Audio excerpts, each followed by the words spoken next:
আসসালামু আলাইকুম। আমি এখন ওই যে মসজিদের কথা বলেছিলাম সেই মসজিদে একটা ইফতার পার্টি হয়। সে ইফতার পার্টিটা কিভাবে হয় আমরা ঠিক সেখানে এসে উপস্থিত হয়েছি। হ্যাঁ, এখানে কেবল ইফতার পরিবেশন শুরু হয়েছে, আমরা এখানে বসছি। এখনও ইফতারের অনেক কিছু দেওয়া বাকি আছে। তো আমি দেখানোর চেষ্টা করছি যে কিভাবে তাদের ইফতার পরিবেশন করা হয়।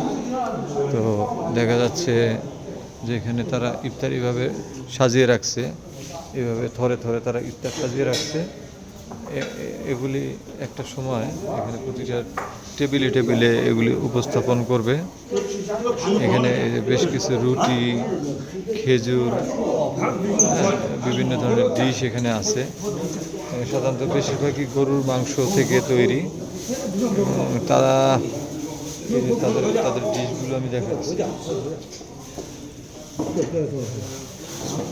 ডিশগুলো দেখাচ্ছি। এখানে খেজুর আছে, এখানে রুটি আছে, এখানে আরেক ধরনের ডিশ আছে। এটা ঠিক কি এর নামটা আমি জানি না।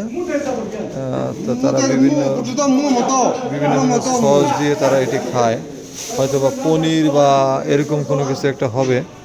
তবে এত পরিমাণ খাবার এরা ইফতারির সময় দেয় নামাজের পরে, যেটা আসলে খাওয়া খুবই কঠিন একটা ব্যাপার। তো এই হচ্ছে এখানকার ইফতারের একটা অবস্থা। এখনও সব শেষ হয়নি, কেবল তাদের গোছানোর কাজ চলতেছে।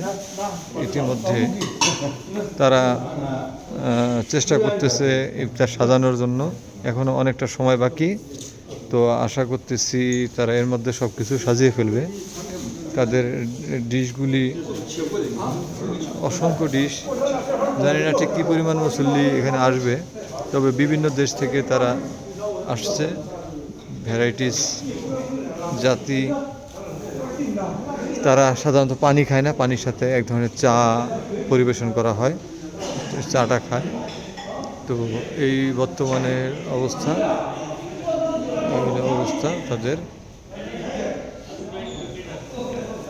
মোটামুটি এভাবে পরিবেশন করা হয়ে থাকে। এখানে বিভিন্ন দেশের বিভিন্ন জায়গার বিভিন্ন মানুষ আসছে মসজিদটা দেখার উদ্দেশ্যে। পাশাপাশি এখানে যারা আছে তারা এখানে ইফতারটাও গ্রহণ করে থাকে। তো এখানে খুব সম্ভবত 5টা 54 আজান দিবে। ভুল বলছি, 6টা 54 আজান দিবে। আজান দেওয়ার পর তারপর এখানে ইফতারের ব্যবস্থা শুরু হয়ে যাবে। ধন্যবাদ।